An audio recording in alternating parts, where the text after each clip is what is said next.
Notre monde change. Et il change vite. Avec l'industrie, on innove pour apporter de nouvelles solutions. On apprend, on transmet, on partage. On permet à chacun de trouver sa place. Et on gravit les échelons. Avec l'industrie, on contribue à prendre soin de ce qui compte. Des femmes, des hommes et de notre planète.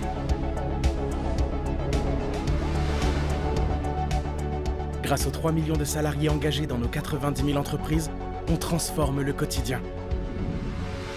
Viens, on accélère avec l'industrie.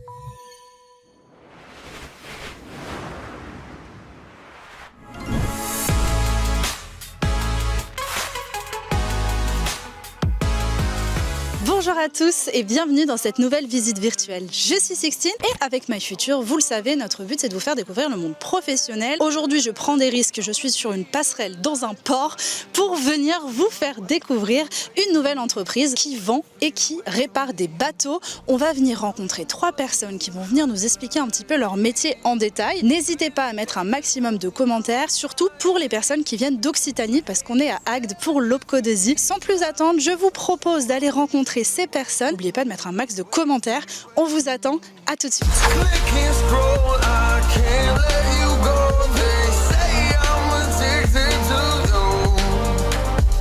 Et pour commencer cette visite virtuelle, je vous propose tout de suite de découvrir Camille. Bonjour Camille, comment est-ce que tu vas? Salut, ça va très très bien. On voit plein de bateaux, en tout cas on voit directement l'élément. D'ailleurs on est sur un ponton, donc si ça bouge un petit peu, c'est normal, vous inquiétez pas. D'ailleurs, est-ce que tu as le mal de mer toi? Non. Ça va? Non, j'ai pas le mal de mer, ce serait un petit peu compliqué. Oui, vis-à-vis de ton métier, donc on va y venir dans quelques instants. Mais avant, qu'est-ce qu'on fait dans ton entreprise? Alors, dans notre entreprise, on a plein de métiers autour du bateau. On vend des bateaux, on les répare. On a un magasin un petit peu bricolage façon bateau. On fait plein de choses Trop autour bien. du bateau. Donc quand on a un problème avec son bateau, globalement on peut venir. Quand on cherche un bateau, on peut venir. En fait, on est tout le temps le bienvenu. Ouais, c'est ça. C'est un peu ça. C'est un peu ça. On fait à peu près tout, ouais. Trop bien. Donc toi, tu es commercial. Qu'est-ce que ça veut dire? Qu'est-ce que tu fais au quotidien? Concrètement, je vends des bateaux, des petits, des gros, des bateaux neufs, des bateaux d'occasion. On retrouve à peu près tout, des voiliers, des bateaux à moteur. On fait plein de trucs. Je m'ennuie jamais. Tu m'en as cité plein, des bateaux différents. Il faut être super fort dans toutes ces connaissances-là, ou est-ce que ça peut arriver un peu à force de travailler dans le milieu? Non, ça arrive à force. Moi, j'ai appris plein de choses au fur et à mesure. J'en apprends encore plein et j'en apprendrai encore plein à l'avenir. On peut pas tout connaître. Il y a tellement de choses différentes qu'on apprend vraiment tous les jours. Tous les jours, j'apprends quelque chose. Est-ce que tu peux un peu nous donner une journée type? Qu'est-ce que tu peux être amené à faire dans ta journée? Alors, le matin, j'en fais une petite réunion avec les mécanos, les secrétaires, tout ça. On fait un petit peu le point des dossiers, on donne le travail à nos mécanos. Je vais dans mon bureau, je check mes mails. Là, voilà. tu peux avoir toutes sortes de demandes. Toutes sortes de demandes. Alors, tu sais, quand on vend un bateau, c'est comme quand on vend une voiture. On met une annonce sur Internet et donc les gens, ils nous répondent à cette annonce. Quand ils répondent, ça arrive sur mes mails. Ça peut être donc des demandes clients, ça peut être des réponses quand moi je demande un devis pour faire quelque chose sur un bateau, j'ai la réponse. Ça peut être plein de choses. Moi, j'ai une question un peu bête, mais du coup, ils viennent d'où ces bateaux? Parce que là, tu me dis, oui, on va revendre des bateaux, mais ils viennent d'où? Alors, les bateaux, ils viennent de 2 sources principales. La première, donc, c'est nos bateaux neufs qu'on commande à l'usine, qu'on se fait livrer ici au Cap d'Agde et qu'on met en exposition, un petit peu comme dans les voitures en fait finalement. Okay, comme un concessionnaire de voitures. Tout à fait. La deuxième source de bateaux, c'est des dépôts-ventes.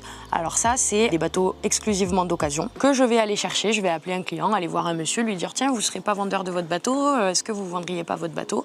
Il va me dire « Oui ». Donc je vais prendre son bateau en dépôt-vente et je vais ensuite le revendre à quelqu'un d'autre comme un bateau d'occasion. Donc en gros, moi par exemple, au début, j'ai mon bateau, mais je pense pas forcément à le vendre. Tu viens me voir, tu me dis hey, « Oh Sixtine, est-ce que tu veux pas le vendre ?» Exactement. Je te dis oui, mais comme j'ai pas envie de m'embêter avec le fait de le vendre, c'est toi qui t'en occupes. Exactement. D'accord. Donc ça aussi, vous pouvez avoir des personnes qui viennent vous voir en disant « Voilà, je rêve d'avoir ce yacht, exactement celui-ci. » Et là, c'est un peu la recherche aussi d'aller trouver la perle rare. Exactement. Exactement. Il y a 1 milliard de choses, parce que ça fait très agent immobilier. De l'autre côté, tu vas avoir le service après-vente. En fait, tu as beaucoup de cordes à ton arc au niveau de ton métier. Ça, j'imagine qu'on s'ennuie jamais. On s'ennuie jamais. Une fois que Sixtine, elle m'a donné son bateau à la vente, moi, il va falloir que j'aille le chercher. Il va falloir que je fasse l'inventaire de tout ce qu'il y a sur le bateau. Il va falloir que je fasse les photos. Alors, avant de faire les photos, c'est les garçons qui vont nettoyer le bateau, etc. Moi, j'arrive, je fais les photos, je le rentre dans mon petit logiciel sur mon ordinateur, je l'envoie sur les sites sur Internet et comme ça les gens ils voient l'annonce et ensuite je reçois mes mails le matin. Est-ce que ça t'est déjà arrivé de récupérer un bateau vraiment dans un piteux état et devoir tout refaire presque dessus? Ça coûterait beaucoup trop cher, mais pas mal de choses, oui. C'est sentimental un bateau, donc quand ils me parlent de leur bateau, c'est le plus beau, c'est le meilleur.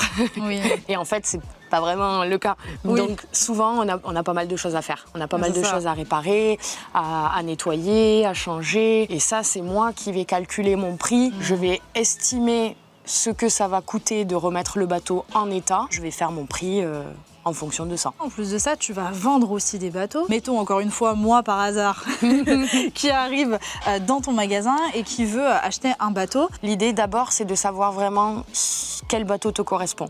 Tu as vu là, il y a des bateaux de toutes les tailles, Oui, de toutes les formes, de tous les styles. J'ai besoin de savoir dans un premier temps ce que toi tu as envie de faire avec le bateau. Une fois que je vais savoir ce que toi tu as envie de faire avec le bateau, je vais pouvoir te dire, bon ok Sixtine, ce bateau là-bas, c'est pas pour toi. Ça par contre, c'est pour toi.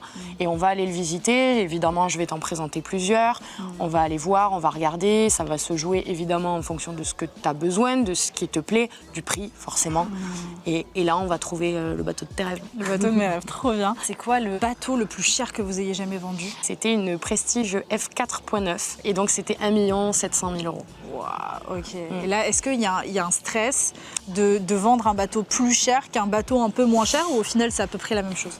Il y a des enjeux qui sont différents et le client, il est traité de la même façon. On a des clients qui ont beaucoup d'argent, qui vont acheter un bateau à 1 700 000 €. Pour eux, c'est pas grand-chose. Oui. Et tu as le petit papy qui va économiser sa retraite et qui va t'acheter le bateau à 10 000 € chez nous, c'est très peu cher. Et lui, c'est le bateau de sa vie, quoi. Il va aller à la pêche pour sa retraite, il a économisé pendant des années pour se payer le bateau. C'est complètement différent. Mais c'est ça qui est trop bien aussi avec ton métier, c'est que tu réalises un peu des rêves vis-à-vis de ces personnes-là. Ouais. Tu leur, comme tu le disais, trouver le bateau de leurs rêves. J'imagine que c'est une dimension qui est super, même dans la relation que tu vas avoir avec les personnes avec qui tu parles. Alors, il y a certains clients qu'on va voir qu'une fois, qui partent loin ensuite avec le bateau. Bon. Et il y a d'autres clients qu'on va voir régulièrement, qu'on appelle pour leur souhaiter la bonne année. Moi, je les appelle pour leur souhaiter leurs anniversaires. Ah ouais, carrément. Ouais. Vous êtes combien à travailler ici? On est entre 10 et 13 en fonction de la saison. L'hiver, on est un peu moins nombreux. L'été, on est plus nombreux parce qu'on embauche un petit peu plus de monde pour l'atelier surtout. Parce que l'été, on a un gros pic d'activité. Voilà. Et au niveau de tes horaires, ça fonctionne comment? Je fais 8h midi et 14h, 18h. C'est vrai que c'est un milieu qui semble être un peu plus un milieu masculin. Ouais. Comment toi, tu te débrouilles à l'intérieur de tout ça? Alors écoute, oui, c'est un milieu qui est plutôt masculin. Il y a beaucoup plus de garçons que de filles. Bon, moi, je suis née dans les bateaux, donc c'est quelque chose qui me plaît énormément. Il faut faire sa place, mais ça se fait petit à petit. Il faut avoir du caractère quand même, au milieu de tous ces garçons. Vous entendez les filles? Ouais. On se laisse pas faire. Il faut avoir un peu de caractère. Et puis après, c'est quand tu connais ton travail, que tu le fais correctement et que tu respectes le travail des autres, ça se passe bien. Tout seul. Moi, ça se passe très bien. Trop bien. Tu es devenue ambassadrice? Je suis devenue ambassadrice des femmes dans le nautisme. Incroyable. Ouais. Donc on va être plusieurs à être ambassadrices et c'est pour promouvoir un peu les femmes dans le nautisme, qui est de plus en plus de filles qui nous rejoignent et qui viennent travailler. C'est autant pour nous que pour les gars. Ouais, c'est ça. C'est ça, oui. Parce que clairement, n'importe quelle fille peut faire n'importe quel métier, quoi. T'as dit que t'adorais les bateaux. Ouais. Est-ce que tu savais que tu voulais en faire ton métier ou est-ce que c'est arrivé par hasard? Ah, c'est arrivé totalement par hasard. Ouais. Moi, je suis un peu née là-dedans, mais j'avais pas du tout prévu de travailler là-dedans. Pour moi, c'était totalement inaccessible et c'est vrai que c'est pas des métiers qu'on connaît, en fait. Je devais être prof d'espagnol. Ok. Voilà. Donc sacré virage. Ouais, rien à voir. Oh, il y a un peu de soleil. Oui, vois, voilà, il y a l'accent et le soleil, mais c'est tout. Je devais partir au Mexique 1 an pour enseigner le français. Waouh. Et donc ça, c'était en 2020. Et il y a eu le Covid. Donc j'ai pas pu partir. Donc j'ai refait de nouvelles études. J'ai fait un master commerce international, comme je parlais espagnol, voilà. En alternance parce qu'il fallait que je travaille sur 2 ans. Et donc j'ai fait mon alternance dans cette entreprise, au magasin. Donc l'alternance aussi, on le reprécise, ça va être des moments où vous êtes sur les bancs de l'école et des moments où vous êtes au cœur de l'entreprise, qui permet d'être rémunéré et d'avoir une expérience professionnelle. Et puis au terme de ces 2 ans, j'ai dit bon, Qu'est-ce que je fais? Mon patron voulait me garder, moi j'ai dit ok, mais je veux vendre des bateaux. Si je reste, je veux vendre des bateaux et je regrette pas du tout. Puis ça me peut te régale. servir, j'imagine, l'espagnol Voilà. dans les ventes. Parce Ah oui.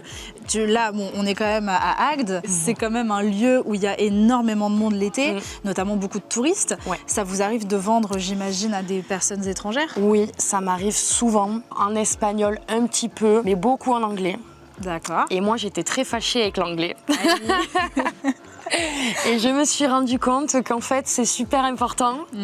Donc, j'ai appris un peu comme ça, sur le tard, par la force des choses. Donc, je me débrouille. On travaille pas mal en anglais. Encore ce matin, là, je faisais un contrat en anglais. Ah oui, carrément. Voilà, Ouais. voilà, parce qu'on a des clients, des Turcs, des Russes, des Croates, des Espagnols, des Allemands. Donc, en fait, Donc, tu c'est un parles plus anglais. de parler anglais. Ouais. Ah oui, c'est un gros plus. Est-ce que ça t'arrive de naviguer? Alors pas autant que ce qu'on le croit. Je fais pas du bateau tous les jours, non. Mais tu peux aller tester de temps en mais temps souvent, un peu? oui, on en fait quand même souvent. Génial. Bah écoute, merci beaucoup Avec Camille. plaisir. Qu'est-ce qu'on peut te souhaiter pour la suite? De la réussite, du soleil et vendre plein de bateaux. Allez, bon, on part là-dessus. Et puis nous, on va tout de suite aller voir une prochaine personne qui s'occupe justement du côté mécanique et de la préparation du bateau une fois qu'il est vendu. Venez avec moi, on va découvrir tout ça. Et pour cette deuxième interview, on est au cœur d'un bateau. On va tout de suite rencontrer du coup William. Bonjour William, comment est-ce que tu vas? Bonjour, je vais très bien, merci. Bon, bah, je suis contente d'être avec toi parce que là, on est vraiment au cœur de ton métier. Tu es technicien bateau. En quoi est-ce que ça consiste? Je suis mécano de base, donc je fais de l'entretien ou des réparations. Après, dans un bateau, il n'y a pas que de la mécanique. Il y a de la plomberie, de l'électricité. Ouais, c'est un peu vraiment tout une ça, maison donc, sur l'eau. Exactement. C'est un camping-car flottant. Ok, donc tu es hyper polyvalent dans tes tâches au quotidien. C'est ça. Si tu devais un peu me lister toutes les choses que tu peux être amené à faire dans une journée un peu type que tu vas avoir, ça ressemblerait à quoi? Je peux faire des réparations, des diagnostics. Je peux, comme aujourd'hui, faire le check d'un bateau complet avant une mise en main parce que ce bateau, on vient de le vendre. Donc mon boulot aujourd'hui, ça va être de tout vérifier, que tout fonctionne correctement, puisque quand le client va arriver, je vais être en mesure de lui expliquer comment fonctionne le bateau. D'accord. Puisque le bateau, c'est pas juste un moteur, on fait une marche avant et on s'en va. Parce que c'est comme une maison, donc il faut que je lui montre comment fonctionne Tout bateau en globalité complet. pour qu'il connaisse soit- les clés en main, quoi. Voilà, exactement. Que ce soit plus simple pour lui. D'accord, donc là, le bateau dans lequel on est, dans lequel on tourne cette interview, a été vendu. Et donc là, en ce moment même, tu es en train de le préparer pour pouvoir le présenter à l'acheteur. Voilà, je suis en train de finaliser la préparation et puis la mise en main va s'effectuer demain. Quand tu dis préparer, ça va être quoi? Ça va être vérifier que tout fonctionne bien, donc parce que là, je vois un micro-ondes, je vois une radio, tout ce genre de choses. Donc ça, avant, tu checkes pour être sûr que ce soit fonctionnel pour ton client, c'est ça? Exactement. Je Ok. fais le tour complet du bateau complet, comme si c'était le mien, pour être sûr qu'au moment de la mise en main, qu'on n'ait pas de surprise si j'allume un appareil qui ne fonctionne pas. Et je fais le tour du bateau, je vérifie que tout va bien, et si je vois des petits détails, j'essaye de les corriger avant. Ou à la mise en main, j'explique au client que j'ai vu ça ou quelques petits détails qui ne vont pas, que je vais prendre en compte rapidement, pour le rassurer et lui montrer que ce n'est pas juste vendre un bateau, c'est plus de gagner un client sur l'année, sur le temps. Un client content, c'est un client qui reviendra. Ouais, bah c'est ça, il y a la fidélisation justement des clients qui est importante. J'ai vu qu'il y avait un lit, est-ce que tu testes le lit aussi? Je teste pas le lit, mais parce que j'ai pas trop le temps de faire la sieste si on veut. L'autre chose que j'ai vu aussi, c'est que là, bon là vous pouvez pas le voir, mais j'ai des espèces de surchaussures, on dirait des charlottes, on dirait que j'ai fait un brushing à mon pied, comme vous pouvez le constater. Pourquoi est-ce qu'on met ça justement à bord? C'est pour éviter d'abîmer les planchers, De rayer au de dernier rayer moment, le sol, etc. Est-ce que Parce ça- qu'en général, dans un bateau, on est quasiment les 3/4 du temps pieds nus. Est-ce que ça t'est déjà arrivé justement, juste avant de donner les clés en main, on va dire, à la personne qui achète son bateau, de faire une gourde? Ça m'est déjà arrivé de faire tomber les clés à l'eau juste devant le bateau. Je m'attendais pas à ça. Mais incroyable, donc t'étais avec ta canne à pêche, t'essayais de récupérer les clés. Ah ben non, là, comme on était en plein été, je sauté. me suis mis en caleçon, j'ai été chercher les clés. Ça, Et c'était c'est pas un trop côté profond. drôle, voilà, on s'adapte. Ouais. Les clients sont sympas. Ah, parce que tu l'as fait devant le client? Ah ben aller chercher les clés, oui. Donc ça peut arriver, mais bon, en général, on t'en a pas trop tenu rigueur. Non, non, Ça non. va.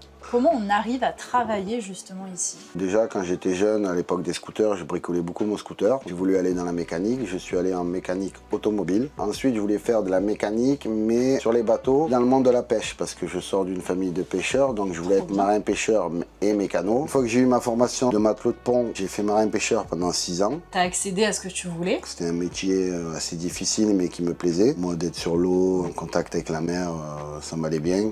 Pas être enfermé dans un bureau, c'est pas mon truc. Que j'avais une vie de famille avec des enfants, il a fallu prendre une décision parce que les factures nous rattrapent. Du coup, j'ai reproposé mes services à mon patron actuel il y a de ça 15 ans. Donc c'est assez drôle, ça veut dire qu'on peut être amené à être mécanicien pour les voitures de base et arriver sur des bateaux. Est-ce qu'il y a beaucoup de différences? Par exemple, si je tombe en panne sur la route, j'appelle une dépanneuse, Oui.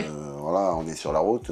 Là, dans le monde du nautisme, faut bien faire attention à ce qu'on fait parce qu'un bateau qui tombe en panne, en pleine mer, peut-être pas forcément à côté de la terre. La météo se lève très vite en Méditerranée, donc c'est un peu plus dangereux pour les clients s'ils tombent en panne que quelqu'un sur la route. Donc il faut s'impliquer, il faut être sérieux dans son boulot et consciencieux. Bien sûr. Et quand tu dis naviguer, ce que tu nous as dit tout à l'heure, c'est effectivement une fois que ton client t'a préparé le bateau et que le client arrive pour récupérer son bateau, tu vas faire un tour en mer avec lui. Ah oui, génial, on va aller faire un tour en mer pour lui montrer que tout fonctionne correctement au niveau de la motorisation, qu'on n'a pas de problème de chauffe ou d'inversion de marche ou n'importe quoi, pour lui montrer que tout va bien. Et après, on retourne au port et fin de la livraison. Trop bien. Et est-ce que ça t'est déjà arrivé avec un client, par exemple, que tu te rends compte qu'il conduit très très mal? Il y a beaucoup de clients qui ne savent pas manœuvrer, donc en plus de la mise en main, on leur donne des petits cours de manœuvre, voilà, on leur montre comment se comporter, comment appréhender l'accostage, parce que l'accostage, des fois quand il y a du vent, c'est pas super simple, et quand on est stressé, ça devient de plus en plus compliqué. Donc on essaye de les détendre, on leur montre une fois ou deux, on leur fait essayer, on les reprend, on leur montre ce qui allait pas. On essaye de les mettre en condition à l'aise pour qu'une fois que moi je suis parti, que si demain il prend le bateau, qu'il soit à l'aise et qu'il sorte tranquillement, sans problème. Et ça veut dire que si cette personne qui a acheté un bateau, mettons deux mois plus tard, elle a un problème technique sur son bateau, elle peut venir te le ramener et te demander de trouver la panne? Ah oui, ça m'arrive aussi souvent d'avoir les clients au téléphone, parce que sur des petits bateaux, un peu moins, mais sur les gros bateaux, ils partent en croisière. Moi, comme avec mon ancienneté, je connais très bien les bateaux, et surtout ceux de notre gamme. J'arrive à les dépanner par téléphone, puisque des fois, il y a tellement de choses dans les bateaux à savoir que on va passer l'après-midi à faire la mise en main, mais je vais débiter, je vais leur donner des infos, et au bout d'un moment, ou ils vont saturer, ou ils vont en oublier la moitié. Le but après, c'est d'être à l'écoute, de les rassurer et de les dépanner si besoin. Est-ce qu'il y a des clients qui sont devenus tes amis? Si, oui, Ouais, tout à fait. Ouais. trop bien, donc t'as pu être amené à revoir le bateau de temps en temps? Ah, j'ai des amis qui ont des bateaux type pêche, et puis que j'ai connus par l'entreprise, et comme je suis un passionné de pêche, et maintenant je vais à la pêche au thon avec eux pendant la saison. Trop bien. Et au niveau des horaires, comment ça se passe? Hors saison, on travaille du mardi au samedi, 8h midi, 13h, 17h. D'accord, des horaires un peu de bureau standard dans l'idée. Là, tu parles de saison aussi. Quand est-ce que c'est la haute saison, justement? La haute saison, elle va commencer à partir du mois de mars, on va dire, D'accord. jusqu'à mi-août. Ouais, dès qu'il y a Le gros de la saison, quoi. un rayon de soleil, ça y est, on repart Dès enfin qu'il fait sans beau, l'hiver. tout le monde veut profiter du bateau, sortir. Donc il y a des périodes de rush, hein, j'imagine, où là, vous travaillez énormément. Ça va être mai, juin, juillet. Le gros rush. Ok, donc ce qui veut forcément dire aussi, j'imagine, des vacances plus compliquées à prendre. C'est un métier de saison, on va dire, pas pour nous, mais pour la clientèle. Donc on se doit d'être là pour les clients au quotidien. On n'a pas qu'un client, ils ne sont pas tous là en même temps, donc ça s'étale sur toute la saison. Et les vacances, début de saison, c'est compliqué. Et qu'est-ce que tu préfères au final faire dans ton métier? J'aime travailler sur les grosses unités, faire du SAV, la mécanique aussi j'aime bien. Dépanner comme, les clients, les sortir du pétrin parce qu'ils sont vite stressés. Parce que bon, il y a des gens qui connaissent la mer, qui font du bateau depuis des années. Mais après, il y a des gens qui achètent de belles unités, qui n'ont jamais navigué. Ça devient un peu compliqué pour eux. J'imagine. Et moi, je suis à l'écoute toute la saison. J'ai un téléphone d'atelier. Et tous les clients, quand on a un souci, ils m'appellent pour que je les dépanne ou pour que je les rassure, surtout. Est-ce que tu as un conseil à donner aux jeunes qui nous regardent? C'est un beau métier. Voilà, on travaille sur l'eau, avec le soleil, on n'est pas enfermé dans un bureau, Puis on des ne fait beaux pas bateaux tout le temps aussi. les mêmes choses. On voit de beaux bateaux. L'avantage, c'est qu'on fait de la mécanique, on répare le bateau ou on fait l'entretien. Après, on va l'essayer en mer. Ça nous permet de décompresser de la journée. C'est génial ça. On peut croiser des dauphins. Non, c'est agréable. Ah, c'est vraiment les collègues de travail, les dauphins, au final. C'est la récompense Non, à la mais fin, oui, après avoir bien travaillé. franchement, on ne croise pas tous les jours, mais quand on les voit, c'est magnifique. Ça fait Donc, plaisir. c'est, Ah ouais. Merci beaucoup, William, d'avoir rien. répondu à toutes ces questions. Je ne vais pas te retarder plus que ça pour préparer le bateau sur lequel tu travailles. Et pour cette dernière interview, on va tout de suite retrouver Yanis. Bonjour Yanis, comment tu vas? Bonjour, ça va très bien. Génial. Donc, on va en apprendre un peu plus sur ton métier. Tu es mécanicien bateau, comme William, si je ne dis pas de bêtises jusqu'ici. Exactement. Quand est-ce que tu vas intervenir sur un bateau? Alors moi je vais intervenir sur les bateaux, ça va être par rapport aussi à la charge de travail, par rapport à ce que j'ai à faire dans la journée. Est-ce qu'il y a déjà eu une panne sur un bateau qui était hyper compliquée à résoudre? Il y en a plusieurs même. C'est des Ouais. pannes où un client qui vient, le bateau il démarre pas. Donc là on doit chercher dans tous les sens pourquoi ça démarre pas. Donc des fois, avec un peu d'expérience, on arrive à trouver très vite. Et des fois c'est des pannes beaucoup plus subtiles et forcément beaucoup plus longues à trouver, quoi. Ah bah, j'imagine. Avec Camille, tout à l'heure, on a vu qu'elle devait parler anglais dans son métier. Ouais. Est-ce que toi aussi, ou est-ce que tu n'es pas tout le temps en contact avec les clients? Par rapport aux clients, non, pas trop. Du Ouais. coup, on a moins de contact avec les clients. Mais par avoir une notion minimale d'anglais pour les notices, beaucoup de notices en anglais. Il faut avoir le vocabulaire quand même C'est ça, nautique, exactement. en tout cas. Voilà, exactement. Comment t'es arrivé là, toi? Eh ben, moi, j'ai commencé en apprentissage. Donc 2 ans d'apprentissage, où j'ai fait un CAP et puis un bac pro du nautique. Nautique, ouais. Donc j'ai travaillé 4 ans au début, après je suis parti 11 ans dans la Marine nationale, où j'ai Wow, fait ok. toujours pareil, mécanicien. Mais dans les pour l'armée, moteurs. du coup. Voilà, pour l'armée. Incroyable. Et là, ça fait 1 an que j'ai quitté, et du coup, je suis revenu dans le nautisme. Ou Voilà. plus pour l'armée, C'est ça, exactement. pour les particuliers. Exactement. Justement. Ah ouais, d'accord. Donc sacré parcours, mais dès le début, tu savais que tu voulais travailler dans le domaine nautique. Ah ouais, moi c'était la mer depuis le début, du coup ben, ça a toujours été la mer.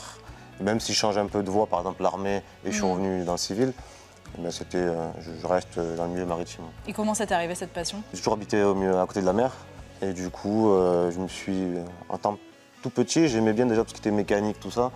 Et donc du coup forcément après ben, la mer ça a pris le dessus, donc mécanicien, Je t'ai dit, je veux mécanicien faire bateau. Ouais. ma passion et mon métier. C'est ça, exactement. Soup, et c'est parti, au moins tu Voilà. savais très vite ce que tu faisais. Qu'est-ce qu'il y a de différent justement entre être mécanicien pour l'armée et ici? Déjà la taille des moteurs. Ouais. Je travaillais sur des moteurs qui pouvaient faire 2 étages par exemple. Où le moteur il faisait la taille plus gros qu'un bateau comme ceci. Ah oui, ça doit faire un sacré changement. Après, j'imagine c'est plus facile d'y voir plus clair sur un petit moteur que sur un énorme, parce qu'avec un énorme, tu avais des échelles, tu avais plein de Ouais, trucs. si, ouais, exactement, des échelles, accéder à exactement, chaque des fois. escaliers pour monter tout en haut, Oh là mais là. pas forcément. Ah ouais? C'est les mêmes choses, mais en beaucoup plus grand. Oui, mais c'est vrai que si c'est plus C'est gros, ça, on voit plus facilement peut-être les différents composants, mais pour y accéder, c'est plus compliqué. Voilà. Et est-ce que tu as des anecdotes justement sur ça de réparation un jour qui ont été assez exceptionnelles à faire? Dans la Marine nationale, c'est souvent, on peut nous réveiller à 3h du matin, 4h du matin, parce qu'on a le compartiment, par exemple, machine, qui prend l'eau, ou qu'on a une grosse fuite de gasoil. Ah ouais. Du coup, ça engendre des dangers, parce qu'il peut y avoir des feux. C'est souvent en stress en pleine nuit qu'on nous réveille En pour plus, vite aller ah bah réparer. oui. Et les réparations, elles peuvent durer des fois 6h, 8h Ouh. d'affilée. Alors que là, c'est plus tranquille parce que tu as des horaires déjà, Eh oui, parce que du déjà coup, cadrés. 8h, 17h. D'accord, ok, donc ça va. Ça, au moins, Ouais. j'imagine que ton sommeil, il te le rend là. Ah oui, Ton oui. corps, il dit merci. Je sais qu'à travers le chat, il y en a beaucoup qui sont concernés par le mal de mer. Est-ce qu'il y a des petits conseils pour justement s'habituer au mal de mer? Est-ce que c'est Le possible? mal de mer, c'est bien s'hydrater, bien manger. Parce que souvent, quand on a le mal de mer, on arrête de boire et de manger. Oui, on se dit tout de suite, C'est on ça. évite, sinon ça va ressortir, quoi. Il y a des personnes qui sont sujets à avoir le mal de mer. C'est suivant aussi l'oreille interne. Tout ce qui va être l'équilibre, Voilà, du c'est coup. ça, exactement. Après, il y a des choses qui se font. Il y a aussi des médicaments, des patchs. Ils ont fait aussi des lunettes. Ah. Anti-mal de mer.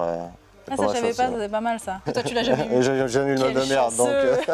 en même temps que le mec, j'ai navigué pendant 11 ans, donc du coup, heureusement Ah ouais. d'ailleurs, ça aurait Ah été bah difficile oui. sinon. Ah bah oui, surtout quand c'est sa passion, Ouais, j'imagine ouais. qu'on serait un peu dégoûté d'arriver sur le bateau et se rendre compte que c'est compliqué, quoi. Voilà, exactement. Un métier passion, c'est vraiment quelque chose qui te plaît, toi. Oui. Et tu le recommandes aussi pour les jeunes qui nous regardent. Bien sûr, je le recommande. C'est un beau métier. Bah, Après, il faut avoir envie. C'est un métier où en fait on est polyvalent. Je pense que plus que, on va dire, la mécanique voiture, même moto, scooter, C'est un métier, on va faire l'électricité, on va aller en mer, on va faire des essais. Il n'y a pas que le côté démonter des moteurs, il y a aussi l'installation d'équipements. C'est cool aussi dans ta journée, partir en mer, faire des essais, revenir. Ça change aussi un peu du quotidien, quoi. Bah, cet aspect-là, c'est vrai que comme tu disais, quand tu étais dans la marine, Ouais. tu étais presque tout le temps en gros sur les flots. Ouais. Là, un peu moins. Ouais. Est-ce que ça te frustre ou est-ce qu'au contraire c'est bien parce que tu as quand même un petit côté où tu peux continuer d'aller sur l'eau? Moi, je suis content. Même si ça manque un peu aussi de partir en mer, vraiment Ouais. beaucoup. Mais après, bon, il faut allier les choses et au moins j'ai un peu de mer et être à terre aussi. Est-ce que tu as craqué à force d'être sans arrêt, entouré de plein de bateaux et t'acheter ton propre bateau? Non. C'est dans un projet ou pas? Et j'aimerais bien. Bon, d'abord, il y a d'autres projets comme une maison, Oui, quelque chose ouais. comme ça. Et après, je pense c'est une que... maison sur l'eau, hein. Oui. techniquement. Moi, je pense plus tard, un bateau, c'est cool. Est-ce que tu as un bateau de rêve sur lequel tu aimerais un jour travailler? J'apprécie les voiliers, moi. Ah, les Donc, voiliers. plus je peux faire le plus gros voilier possible, je serai content. Quelque chose Voilier. où j'aimerais vraiment travailler, c'est sur les gréements à voile, les voiliers à l'ancienne. Comme en les bois, pirates, tout un ça. peu. Voilà, exactement, comme les pirates, c'est ça en plus. Est-ce qu'il y a des avantages à travailler ici? Les avantages, c'est le plein air aussi. Parce qu'on est à la fois dans l'atelier, on est dehors, on est en mer. Donc on n'est pas enfermé où on peut... Parce que c'est vrai, quand on dit mécanicien, on pense qu'on est enfermé dans un atelier toute la journée. Alors que pas Et du que tout. quand on est mécanicien bateau, on est aussi à l'atelier, mais on est aussi dehors, on se balade sur les pontons. Et en fait, on bouge tout le temps, quoi. On voit plein de bateaux, Ouais, c'est ça. plein de choses Exactement. différentes. Et puis, comme nous l'a expliqué aussi William tout à l'heure, ça veut dire que tu peux partir en mer avec les clients Oui, exactement. ou alors même venir à tester. Parce que en quoi vous allez avoir besoin de partir justement au large sans les clients, je veux dire? Pour essayer des bateaux, faire des diagnostics, vérifier nos pannes aussi. On répare un bateau, mais on va quand même vérifier si la réparation fonctionne. Voilà. Est-ce que c'est galère de mettre un bateau à l'eau? Parce que alors, Non. on a vu là sur le port, il y a Ouais. plein de machines pour les lever, c'est vrai que c'est assez impressionnant. Comment ça se fonctionne? Parce que c'est vrai que toi tu travailles du coup à l'arrière dans ton atelier, au grand air justement. Ok.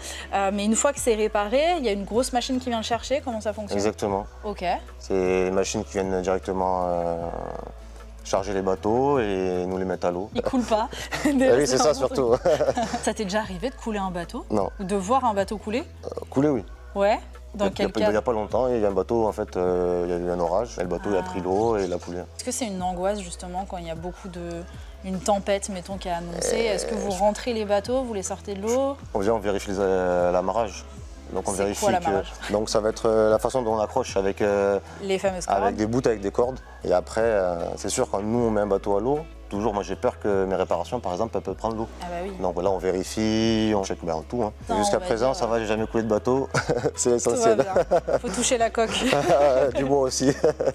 C'est ça. Et c'est vrai que pour les nouveaux bateaux, j'avais entendu dire que pour fêter leur mise à l'eau, il fallait casser une bouteille dessus. C'est ça. Ça se fait toujours? Ouais, c'est une tradition. Hein. Génial, Casser une bouteille de champagne sur le bateau, sur l'étrave, sur l'avant du bateau. Sur l'avant Ouais. du bateau. Ok, trop bien. Vous faites pas ça aux nouveaux employés quand même? Non, non. Ça va, il n'y a pas un espèce de rituel. Bah écoute, pour terminer cette interview, est-ce que tu as un petit conseil ou un petit mot à faire passer aux jeunes qui n'ont pas? Moi, un petit conseil, ce serait déjà de s'écouter eux-mêmes. Dans n'importe quelle branche de métier, ils vont, ils choisissent vraiment eux-mêmes. Ouais, Ils sont par beaucoup eux-mêmes. plus heureux voilà, de faire un métier qu'ils aiment que faire un métier par défaut, quel que soit le métier. Qui soient voulus par leur entourage, par Exactement, exemple, et pas voilà. forcément eux, au plus profond Voilà. d'eux-mêmes. Ok. Bon, on a vu que c'est pari gagnant de choisir sa passion. C'est ça, exactement. Donc merci beaucoup Yanis, on va pas Merci t'embêter beaucoup. plus longtemps. C'était un plaisir d'échanger avec toi. Je te laisse repartir sur Ça tes marche. réparations. Et puis merci à vous de nous avoir suivis lors de cette visite virtuelle. J'espère qu'elle vous a plu. On vous met un petit typeform dans les commentaires. N'hésitez pas à donner votre avis. N'hésitez pas à nous suivre sur les réseaux sociaux et regarder notre programmation sur notre site internet. En attendant, je vous dis à très vite. Salut! Click and scroll, I can't let you go. They say I'm addicted to Sursauté. Tu m'as rien dit, hein? J'ai de la famille partout. Avant, j'en avais un acte. Eh ben dis donc, moi ils sont tous morts. Non, je rigole. Il marche à l'eau, c'est bon? Ok. Bon bah génial. J'ai entendu toutes les bêtises. Le petit aimant, il est costaud. Ouais, il est costaud. Hein. Je vais me cramer la rétine. Je te vois, moi. Je vois la langue qui descend comme ça. Eh, ça met dans l'émotion de voir des bateaux, c'est dingue. Pour pas que le client soit embêté par la suite. Céline, Ça, dis c'était donc. pas moi. Ça, c'était pas la radio du bateau. Bon, comme vous pouvez le constater, on essaie de faire notre introduction, mais il y a trop de bruit. T'as un mot à rajouter, Enzo? Ah bah c'est la saucisse. Hein. Ça va, Enzo? T'as mangé à midi? Il est ma boule. Quel... Non, je vais reprendre, pardon, excuse-moi. Il y a un serpent sur la route. J'allais faire mon oreille me dit, ça veut rien dire. Est-ce qu'il y a du monde dans le cockpit? Vous m'entendez bien? Ah oui, d'ailleurs, on voit un truc dans l'eau, là, d'ailleurs. Je pense que tu C'est vois pas le des reflet clés de. Je pense que tu vois le reflet de ça. Ok, je suis Dans l'eau. totalement débile, Ouais, effectivement. non, je pense que c'est ça. Ouais. Un métier pension, n'importe quoi. Un métier... Je suis pas en AVC.